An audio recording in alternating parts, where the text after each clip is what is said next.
Olá, meu nome é Isabela Budi, eu sou médica cardiologista e editora do portal Afia. E hoje eu vou comentar aqui com vocês sobre as últimas novidades do Congresso de Cardiologia da SOCESP. Esse é um congresso sempre bastante rico, com muita informação. E eu trouxe aqui um pouquinho dos pontos que eu achei mais interessante da gente comentar. Bom, então, inicialmente eu vou falar sobre uma mesa bem legal que a gente teve, foi uma mesa bastante dinâmica que trouxe alguns casos de consultório e o que fazer em algumas situações específicas. Inicialmente sobre uma mesa que discutiu o uso de beta-bloqueador no paciente com doença coronária crônica, né? Será que a gente pode suspender? Será que a gente precisa manter essa medicação? Então, inicialmente, os estudos que avaliaram o uso de beta-bloqueador nos pacientes com infarto, eles englobaram muitos pacientes com infarto na década de 70, de 80, e nessa época a gente não tinha muito tratamento igual a gente tem hoje. Então, a gente não tinha uso de dupla antiagregação plaquetária, a gente não tinha utilização dos stents, como a gente tem hoje. A gente não tinha as estatinas, né, de alta potência. Então, naquela época, o beta-bloqueador utilizado tanto via oral quanto endovenoso, ele fez uma grande diferença no tratamento desses pacientes. E ele reduziu mortalidade naquela ocasião, né? Mas aí, ao longo do tempo, a gente viu que nos grandes registros, os pacientes com uso desse tratamento mais atualizado, que passaram a ter a utilização do beta-block, né, não, parecia que não havia tanto benefício. Então, quando a gente tinha um tratamento mais intensificado, o beta-bloqueador ficou meio que em segundo plano na redução de mortalidade. Mas a gente não tem um grande estudo randomizado atual, né? E aí, no paciente que tem fração de ejeção reduzida, a gente não tem dúvida nenhuma de que a gente deve manter para melhorar prognóstico e tudo mais. Mas no paciente com fração de ejeção preservada, que não tem arritmia, que não tem angina, os estudos mais atuais têm mostrado que esse paciente não precisa, assim, do beta-block, não faz tanta diferença na mortalidade. E no segmento do paciente que eu estou acompanhando, que eu tenho já 2, 3, 4 anos de infarto, que não tem sintoma, não tem arritmia, talvez a gente possa suspender essa medicação, tá? Então, a conclusão da discussão foi essa. E seguindo aí na linha de suspensão de medicações para os pacientes no longo prazo, né, foi discutido sobre dissecção de coronária, que é um tema bastante interessante. Ocorrem até 4% das síndromes coronarianas agudas e a maior parte ocorre em mulheres jovens com menos de 50 anos. Geralmente, essa doença tem associação com doenças fibromusculares, hipertensão, gestação e atividade física. E o diagnóstico é feito pelo cateterismo. A paciente vai ter um quadro de síndrome coronariana aguda, vai ter manifestação de dor torácica, pode ter alteração eletrocardiográfica com supra e outras alterações. E quando a gente faz a coronariografia, essa paciente tem lá uma dissecção.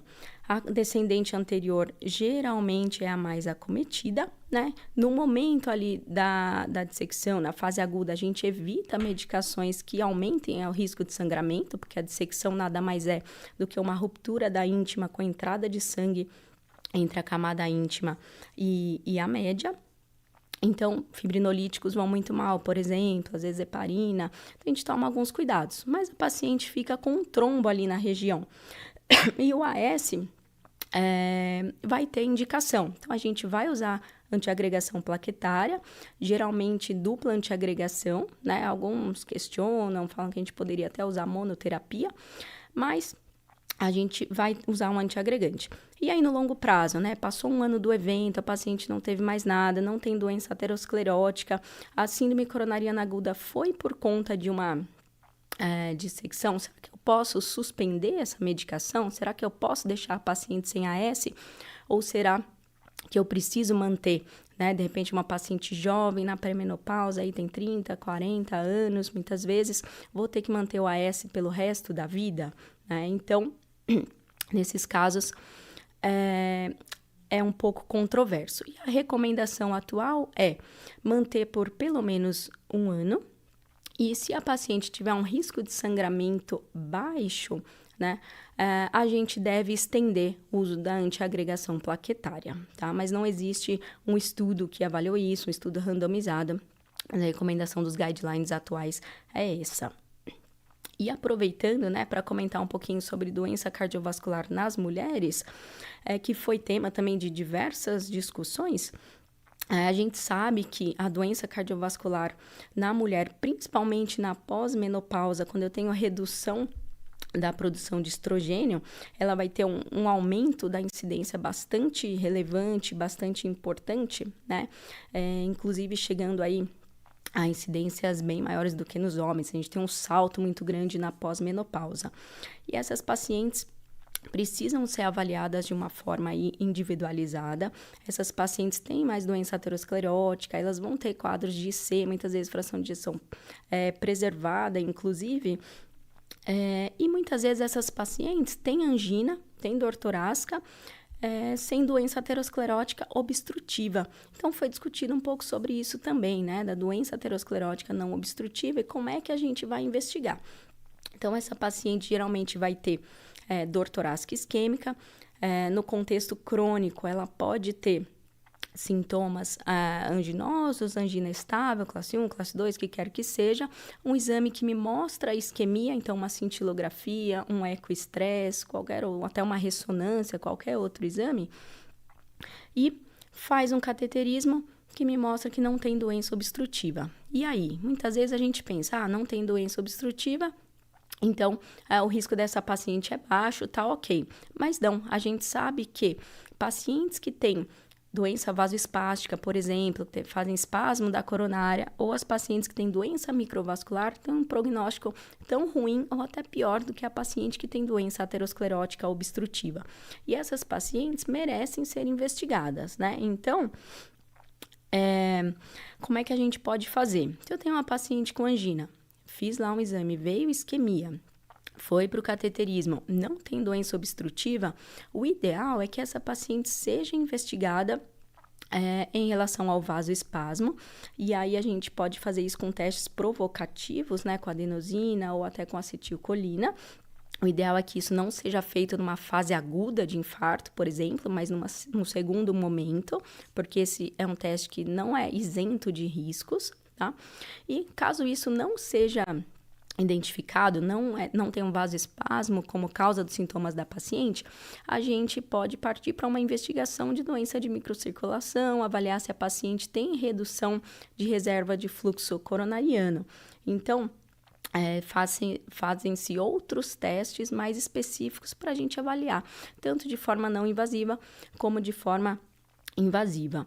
Esses testes não costumam ser feitos de rotina, né, pelos serviços, então a gente precisa ser bem específico, identificar aquela paciente que vale a pena investigar e geralmente investigar para algum centro de referência, mas é importante sempre a gente ter em mente que essas pacientes não estão isentas de risco, não tem redução de risco cardiovascular só porque não tem doença obstrutiva, tá? Elas merecem ser investigadas e tratadas da forma mais adequada, tá? Então, controlar fatores de risco e levar em conta que a paciente merece um tratamento direcionado. Se eu identificar um vasoespasmo, eu trato o vasoespasmo ali da forma mais adequada.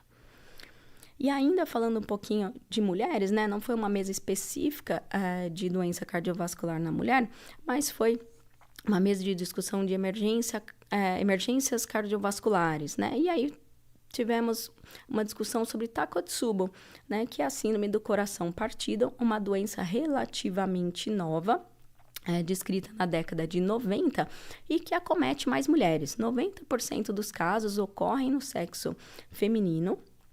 E o Takotsubo representa até 6% dos casos de infarto, né, de síndrome coronariana aguda. Geralmente se manifesta com dor torácica anginosa ou dispneia.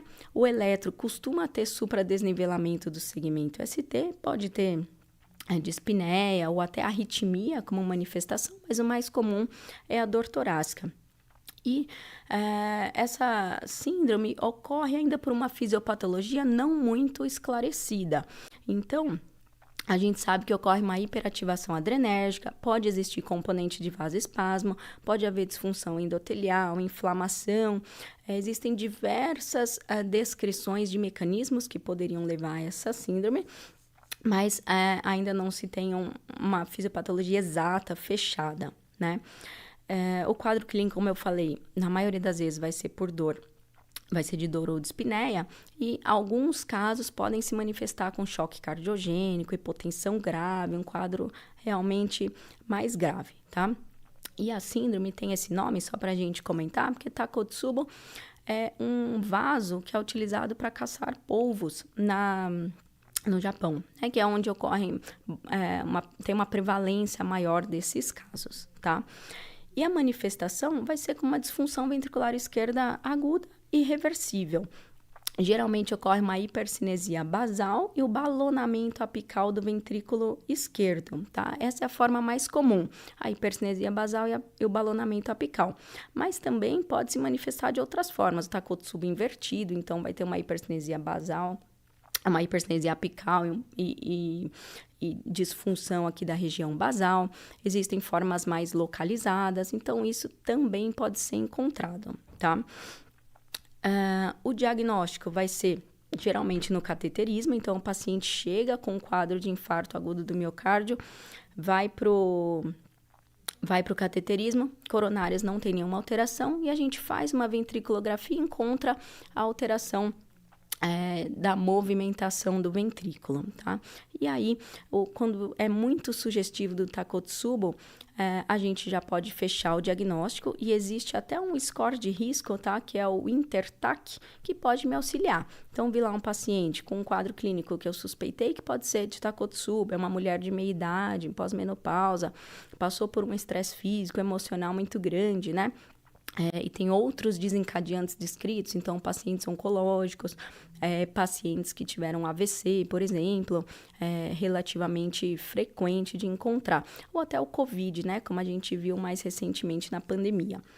Quando existe uma suspeita, a gente pode utilizar o score INTERTAC. Se esse score é muito alto, a gente vai seriar o paciente com eco e ver as alterações revertendo ao longo do tempo. E o tempo para reversão é variável, tá? Geralmente 7, 14 dias já pode reverter. Alguns casos se estendem um pouquinho mais. E quando esse score ele é baixo, né? O score de INTERTAC tem uma baixa suspeita, eu acho que pode ter, mas não estou tão certo, vale a pena excluir outros diagnósticos, como a miocardite, que é o principal diferencial da síndrome de Takotsubo. E aí o exame de ressonância é de muito auxílio para a gente. Ele vai me conseguir ajudar a fechar o diagnóstico ali, se é uma miocardite. Se não for, tem algumas coisas na ressonância que também me ajudam a estratificar o risco do paciente com Takotsubo.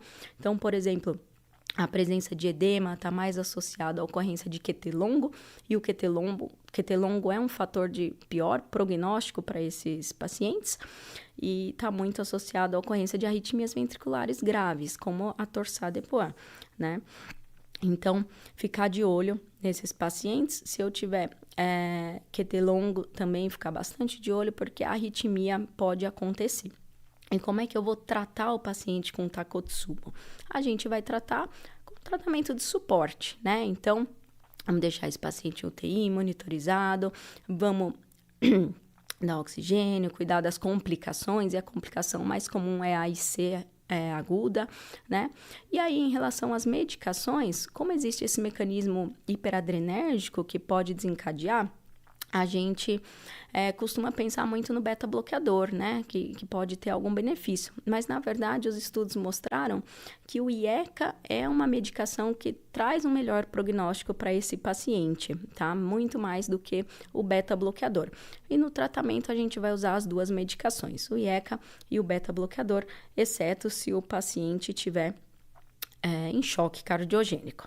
E no caso do paciente que evolui para choque, a gente vai dar todo o suporte do choque e evitar drogas adrenérgicas. Então, a gente vai evitar a dobutamina, por exemplo. A gente vai preferir levosimendan nesses casos, tá? E o importante aqui é lembrar que é uma doença potencialmente grave e o prognóstico da doença pode ser muito ruim, semelhante aos casos de síndrome coronariana aguda, inclusive, tá? Bom, aqui mudando um pouquinho de assunto, a gente também teve uma mesa bastante interessante sobre estimulação cardíaca, né? Com algumas novidades, como o uso do marca-passo sem eletrodos, sem os cabos, né? Então, houve uma apresentação aí de um registro brasileiro que está monitorando esses casos de eletrodos sem cabo, sem marca-passo. É um dispositivo que tem uma curva de aprendizado boa, né? Então, é feita uma punção femoral, o dispositivo é levado até o septo interventricular e ele é colocado ali naquela região e é retirado todo o sistema. As complicações são baixas, né? Mas o mais comum é sangramento no sítio de punção, é uma punção bastante calibrosa, tá? E podem ocorrer tamponamento, derrame, mas a ocorrência é bastante rara, tá? No registro que ele comentou hoje, teve um caso de hematoma importante e um caso de tamponamento mais grave. Então, é um procedimento aí promissor, ele acaba auxiliando e evita ter aquelas complicações relacionadas aos cabos, né, aos eletrodos em si. Mas um possível complicador aí é que é um dispositivo que a gente ainda não sabe muito bem como retirar, caso precise ser retirado, né? Se acabar a bateria, por exemplo, não tem como tirar. O ideal é colocar outro dispositivo de marca-passo, tá?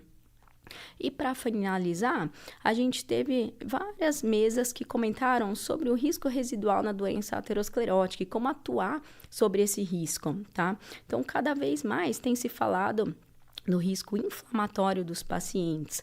E isso pode ser avaliado, né? Se eu tenho um paciente que teve um evento, ele tem uma doença já estabelecida, eu vou colocar a estatina, vou deixar o AS, vou deixar tudo otimizado e muitas vezes esse paciente ainda continua tendo eventos, apesar de ser aderente à medicação, apesar de estar usando tudo que está indicado. Como é que eu posso identificar esse paciente? Né? Então, o risco inflamatório, a gente pode lançar mão da dosagem do PCR. Vários estudos avaliaram pacientes que tinham LDL baixo, já na meta, menor do que 50, e dosaram PCR que, quando acima de 2, mostrou ter relação aí com eventos e a redução da inflamação por meio de anticorpos monoclonais, por exemplo, pode auxiliar ainda mais na redução do risco desse paciente.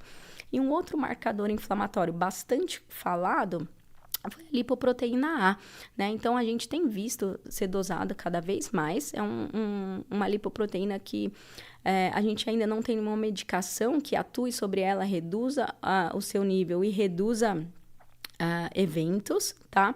Mas é uma proteína que me ajuda como um marcador prognóstico. Então, o paciente que tem tudo otimizado, já está lá em prevenção secundária e tem uma lipoproteína aumentada, ele é um paciente com um risco aumentado. E o que eu vou fazer nessa situação, né?